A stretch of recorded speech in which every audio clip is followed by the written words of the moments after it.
আসসালামু আলাইকুম রহমতুল্লাহি আবরাকাতহু। আশা করি ভালো আছেন। আমিও আলহামদুলিল্লাহ আল্লাহর রহমতে অনেক ভালো আছি। আপনাদের কিছুদিন আগে একটি ভিডিও করে দিয়েছিলাম, আমরা কিছু কোয়েল পাখির ডিম ইনকিউবেটর মেশিনে দিয়ে দিয়েছিলাম। সেটা অনেক আগেই ফুটে বেরোচ্ছে, আমাদের ভিডিও করা ছিল কিন্তু দেওয়া হয় না সম্ভবের অভাবে। বাচ্চাগুলো আলহামদুলিল্লাহ অনেক বড় হয়ে গেছে, তবু ওই আগের ভিডিওটা এখন আমরা দিচ্ছি।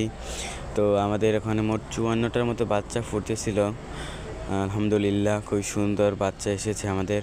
তো বাচ্চাগুলো একটি ক্যারেটে নিয়ে নিয়েছিলাম, ওদিকে আমরা একটি রুম রেডি করে রেখেছি, আপনারা দেখতে পেয়েছেন। তো আমরা বাচ্চাগুলো উঠিয়ে নিচ্ছিলাম। কিছু বাচ্চা ডিমের ভিতরে মারা গেছে একটু সমস্যার কারণে, আর্দ্রতা বেড়ে গেছিলো, তাই আমি বাচ্চাগুলো নিয়ে যাচ্ছিলাম ওখানে এবং সুন্দর করে দিয়ে দিয়েছিলাম এটার উপরে। এখানে লাইট 200 পার লাইট দিয়ে দিয়েছিলাম, চারপাশে সুন্দর করে দিয়ে দিয়েছিলাম।